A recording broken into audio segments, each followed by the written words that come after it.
오늘 우리에게 주신 하나님의 말씀은 요한계시록 17장 1절에서 18절 말씀입니다. 계시록 17장 1절에서 18절 말씀을 저와 여러분들이 교독하도록 하겠습니다. 제가 먼저 1절 말씀 읽겠습니다. 대접 7개를 가진 그 7 천사 가운데 하나가 와서 나에게 이리로 오너라. 큰 바닷물 위에 앉은 큰 창녀가 받을 심판을 보여주겠다. 세상의 왕들이 그 여자와 더불어 음행을 하였고 땅에 사는 사람들이 그 여자의 음행의 포도주에 취하였다 하고 말하였습니다. 그리고 그 천사는 성령으로 나를 휩싸서 빈들로 데리고 갔습니다. 나는 한 여자가 빨간 짐승을 타고 앉아 있는 것을 보았는데 그 짐승은 하나님을 모욕하는 이름들로 가득하였고 머리 7과 뿔 10개가 달려 있었습니다. 이 여자는 자주색과 빨간색 옷을 입고 금과 보석과 진주로 꾸미고 손에는 금잔을 들고 있었는데 그 속에는 가증한 것들과 자기 음행에 더러운 것들이 가득하였습니다. 그리고 이마에는 땅의 음녀들과 가증한 것들의 어미 큰 바빌론이라는 비밀의 이름이 적혀 있었습니다. 그리고 나는 그 여자가 성도들의 피와 예수의 증인들의 피에 취하여 있는 것을 보았습니다. 내가 그 여자를 보고 크게 놀라니 그때 천사가 나에게 말하였습니다. 왜 놀랐느냐? 나는 이 여자의 비밀과 이 여자를 태우고 다니는 머리 7과 뿔 10이 달린 그 짐승의 비밀을 너에게 말하여 주겠다. 내가 본 그 짐승은 전에는 있었지만 지금은 없으며 장차 아비소스에서 올라와서 나중에는 멸망하여 버릴 자다. 그리고 땅 위에 사는 사람들 가운데 창세 때로부터 생명책의 이름이 적혀 있지 않은 사람들은 그 짐승을 보고 놀랄 것이다. 그것은 그 짐승이 전에는 있었다가 지금은 없으나 장차 다시 나타날 것이기 때문이다. 여기에 지혜를 가진 마음이 필요하다. 머리 7은 그 여자가 타고 앉은 7 산이요 또한 7 왕이다. 그 가운데서 5은 이미 망하고 하나는 있고 또 하나는 아직 나타나지 않았다.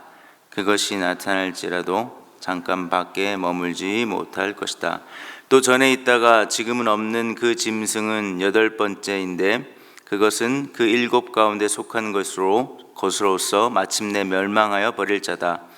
내가 본 10뿔은 그들은 아직 나라를 차지하지 못하였지만 그 짐승과 함께 한동안 왕권을 차지할 것이다. 그들은 한 마음이 되어서 그들의 능력과 권세를 그 짐승에게 내줄 것이다.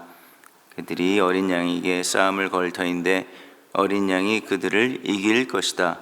그것은 어린 양이 만주의 주요 만왕의 왕이기 때문이며 어린 양과 함께 있는 사람들이 부르심을 받고 택하심을 받은 신실한 사람들이기 때문이다.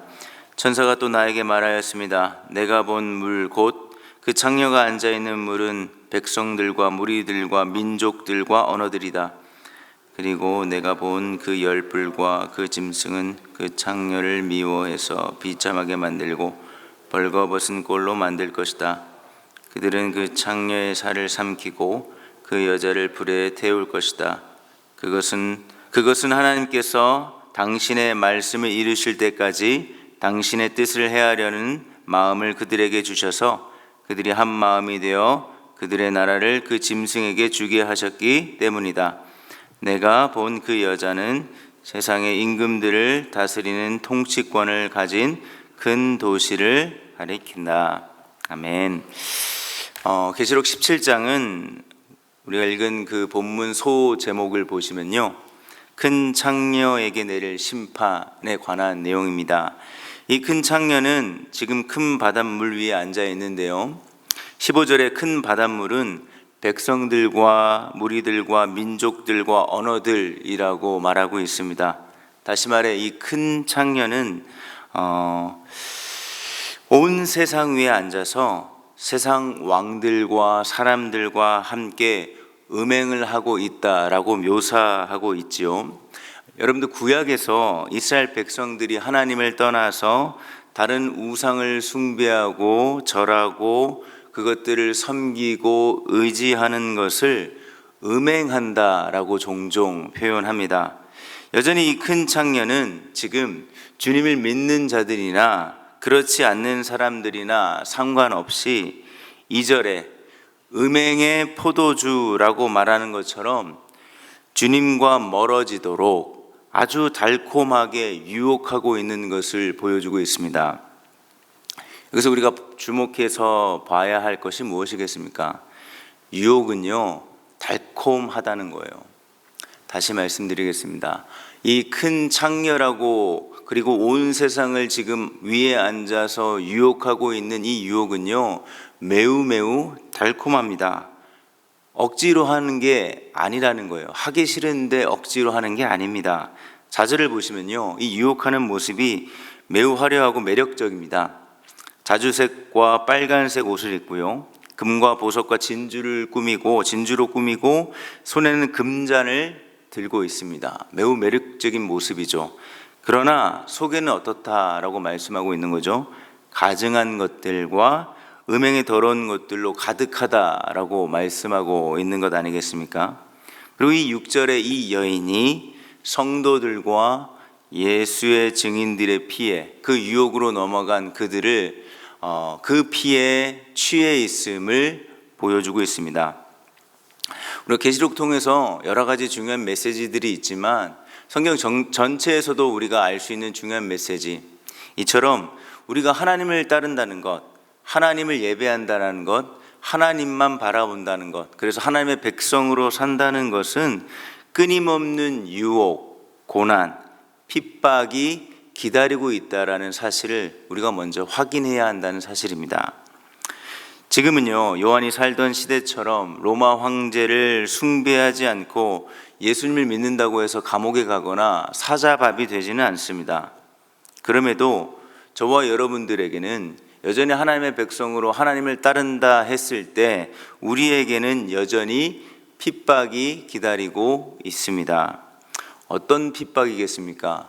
종교의 자유가 보장된 대한민국에서 예수님을 따르는데 무슨 핍박이 있겠습니까? 라고 물으신다면 저는 오늘 본문을 통해서 이것이 핍박이다 라고 말씀드리고 싶은데요, 그것은 세상을 사랑하고 싶은 수많은 유혹과의 싸움, 그것이 우리가 감당해야 할 핍박이라는 사실입니다.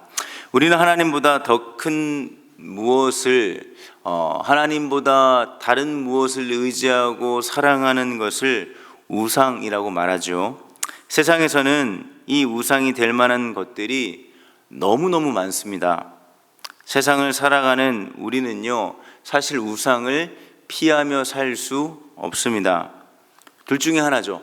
우상을 섬기거나 거부하거나, 둘 중에 하나를 선택해야 합니다. 근데 우리는 우상을 거부할 때, 우상을 거부하고 하나님만을 어떤 상황 속에서 붙들고 살아갈 때 내적 갈등과 고민 혹은 외적인 손해가 저와 여러분들의 고난, 핍박이 될 수 있는 것입니다. 계시록은 이러한 고난 중에 있는 성도들을요, 위로하는 따뜻한 책입니다. 11절에 강력하게 유혹하며 핍박하는 세상 혹은 그 세상의 어떤 권력자들이 어떻게 된다라고 이야기하고 있습니까? 마침내 멸망합니다. 14절에 어린 양으로 등장하는 주님께서 이들을 이기시기 때문입니다. 그 주님은 어떤 분으로 지금 설명되고 있죠?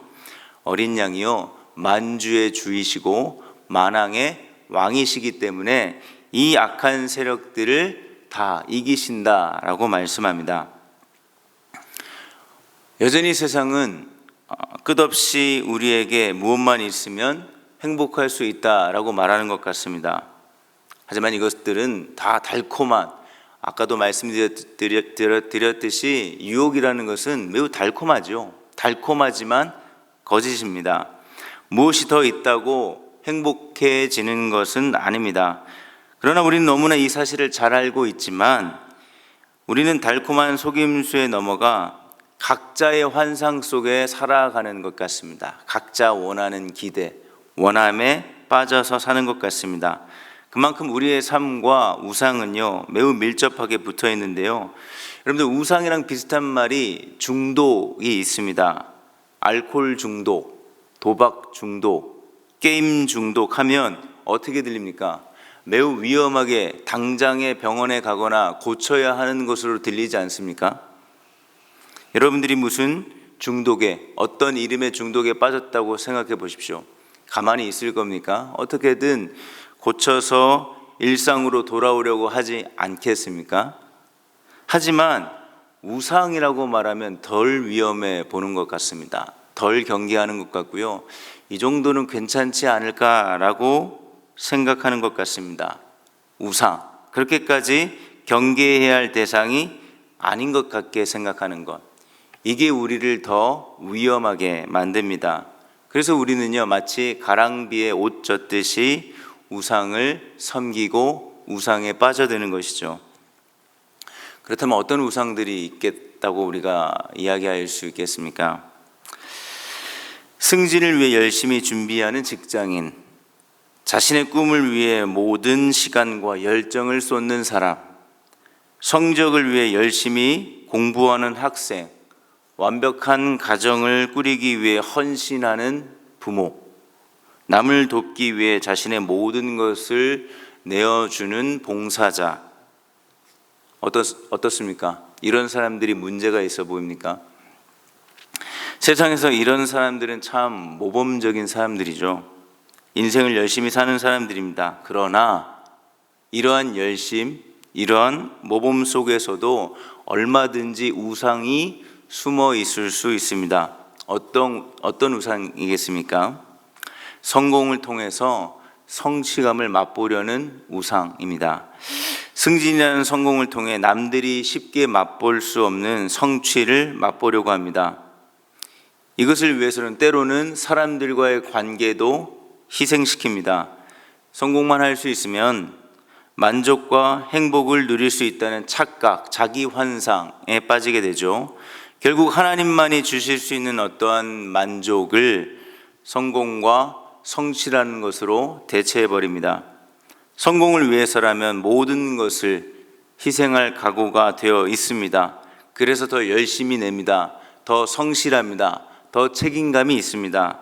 늘 다른 사람보다 이 과한 열심과 책임감이요, 부정적으로 가게 되면요, 다른 사람들보다 한 단계 늘 위에 있어야 하는 거죠. 경쟁을 해야 되기 때문에 항상 남들과 비교하고 다른 사람들과 비교해서 누군가의 성공에 배아파하고 시기하고 질투합니다. 이것은 성공, 성취라는 우상 중독입니다. 우상은요, 겉으로 잘 드러나지 않습니다. 또 우리가 우상이라고 얘기하는 그 대상들은요, 사실 현실적으로 보면요, 우리 삶에 어느 정도는 필요한 것이죠. 성취감, 무조건 필요 없다, 무조건 우상이다 라는 것을 말씀드리는 것이 아니에요. 우리에게 성취감은 우리의 삶을 유지하고 이끌어가는 아주 중요한 원동력 중에 하나입니다. 문제는 어느 정도 이상이 될 때 이게 우상이 된다는 것이죠. 그러나 어려운 건 뭐죠? 이 어느 정도라는 말이 무척이나 애매합니다. 딱 여기까지가 필요한 것이고요, 이것을 넘어가면 우상입니다 라고 제가 여러분들에게 말씀드릴 수 없다라는 거예요. 그러나 이 어느 정도라는 것의 의미는 어느 정도 지나서 이것이 하나님을 대처하는 무엇이 된다면 그것이 아무리 좋은 의미를 가지고 있다고 하더라도, 그것이 세상 사람들이 보기에 매우 모범적으로 보일지 모를지만은 이것이 우상이라는 사실을 우리가 잊어서는 안 됩니다. 그리고 이 우상은요, 제가 아까 말씀드렸잖아요. 각자의 환상이 다르다고요. 그러니 우리가 가진 우상은요, 사람마다 다릅니다. 누구는 매우 그럴듯한 유혹적이고 붙들고 있는 그 우상이 다른 누군가에게는 별 관심 없는 것이 될 수 있어요. 각각 다르고 누군가에게 우상이 될 수 있지만 누군가에게 우상이 되지 않는, 그만큼 우상은요, 저와 여러분들의 삶 속에, 각자의 삶 속에 아주 깊게 깊숙이 은밀하게 우리와 함께 살아가고 있는 존재라는 사실입니다. 그렇다면 이 어느 정도 우상이 되어가는, 어느 정도를 지나 우상이 되어가는 것을 우리가 어떻게 구별하며 살아갈 수 있을까요? 저는요, 오늘 이 기도의 자리를 통해서 우리 스스로 이렇게 좀 질문하며 기도하셔야 한다고 생각합니다. 나에게 너무 중요한 것이라서 어떤 희생을 치러서라도 꼭 가져야 하는 대상이 있는가? 나는 지금 어떤 것에 시기감과 질투감을 느끼고 있는가? 내가 가장 많이 쓰는 시간이 무엇인가? 내가 가장 많이 지갑을 열어 지출하는 대상이 무엇인가? 이것들에 대해서 여러분들이 곰곰이 묵상하고 돌아보신다면 우리 안에 어느 정도를 넘어 우상이 되어 있는 것들을 발견할 수 있지 않을까 싶습니다. 말씀을 정리하겠습니다. 칼빈은요, 인간의 마음은 우상을 만들어내는 우상 공장이라고 이야기했습니다. 지금도요, 심지어 이 시간에도요, 우리들 안에는요, 샘물처럼 솟아나오는 우상들이 있습니다. 성도의 고난과 핍박은 이러한 우상들과의 치열한 싸움입니다. 하나님을 선택하느냐, 다른 무엇을 선택하느냐. 하나님을 선택하지 않고 다른 무엇을 선택하는 음행의 유혹들이 달콤한 포도주처럼 각자마다 다르게 매우 친밀하게, 긴밀하게, 깊숙이 우리와 함께 있다라는 사실을 기억하셨으면 좋겠습니다. 이 우상과의 치열한 싸움 속에 우리는 고난을 피할 수 없습니다. 뒤집어 보면요, 이 우상의 유혹에 우리가 경계하고 스스로 저항하지 않으면 핍박이나 고난도 없다라는 사실입니다. 마치 연어처럼요, 흐르는 강물을 거꾸로 올라가는 과정에서는 분명 어려움이 있지만 물살을 따라가는 것은 어려움이 없습니다. 쉽습니다. 분명한 것은 고난과 핍박이 있는 자에게 이 우상을 경계하고 살아가는 자, 분명히 복만 있는 것이 아니라 고난과 핍박이 있지만 그런 자들에게 우리가 지금 읽고 있는 계시록은요, 공포와 두려움을 주려는 메시지가 아니라 그런 자들에게 무한한 위로를 주는 말씀이라는 사실을 기억하셨으면 좋겠습니다. 계시록은 위로의 말씀입니다. 너가 우상을 거부하고 거절하고 경계하고 어떤 상황 속에서도 나를 선택하고 내 이름을 부끄럽지 않고 내 이름을 배반하지 않고 살아가는 그 삶은 그렇게 사는 것이 옳고, 내가 그 모든 선택과 고민과 그 일상의 흔적들을 기억할 것이고 그 길을 걷는 너를 언제나 응원하며 힘주며 함께 하겠다라고 말씀하는 위로의 말씀이 이 계시록의 말씀이라는 사실입니다.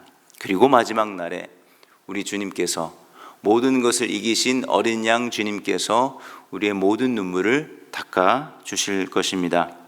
이 믿음으로 오늘도 나를 너무 잘 알고 찾아오는 수많은 이름의 유혹 속에서 승리하실 수 있는 저와 여러분 되시기를 예수님의 이름으로 축원드리겠습니다. 우리 이 시간 말씀을 기억하며 우리 기도했으면 좋겠는데요. 우상을 좀 들여다 볼 수 있게 도와주십시오. 주님, 각자마다 다른, 너무 쉽게 넘어가는 나에게 나만의 매력적이고 달콤한 우상이 무엇입니까? 보게 하시고 주님, 그 가운데서 여전히 결국 우리는 하나님을 선택하며 하나님을 붙들며 살아가는 오늘 하루, 매일매일 하루가 되게 도와주시고, 오늘 계시록에서 주님께서 말씀하신 것처럼 이런 가운데 우리가 어려움을 당할 때마다 성령 하나님 위로해 주실 줄 믿습니다. 그 위로가 오늘 이 기도의 자리가 되도록 우리 기도했으면 좋겠습니다. 또한 단기 봉사 지금 중에 있습니다. 파송된 지금 사역하고 있는 단기 봉사 팀 가운데 하나님의 은혜가 충만하셔서 모든 사역 가운데 복음의 능력이 나타날 수 있도록 기도해 주시고, 곧 다가오는 우리 사랑부 캠프와 중고등부와 청년부 수련회가 있습니다. 일회성 행사로 끝나는 것이 아니라 이 시간들을 통해서 정말로 하나님만을 사랑한다는 것이 무엇인지를 좀 발견할 수 있는 은혜의 시간들이 되도록 기도하셨으면 좋겠습니다. 그리고 마지막으로요, 내일 예배를 위해 기도할 텐데요, 주님을 예배하는 것이 다른 어떤 우상을 섬기는 것보다 훨씬 매력적인 시간으로 우리가 만나도록 기도하셨으면 좋겠습니다. 억지로 하나님을 선택하는 것이 아니라, 억지로 하나님을 예배하는 것이 아니라, 우상보다 아름답고 매력적이고 의미 있기에 우리가 하나님을 예배하고 하나님을 붙드는 목장 연합 예배가 될 수 있도록 우리 이 기도 제목들을 가지고 합심해서 기도하며 각자 개인의 기도의 자리로 나아가도록 하겠습니다. 기도하겠습니다.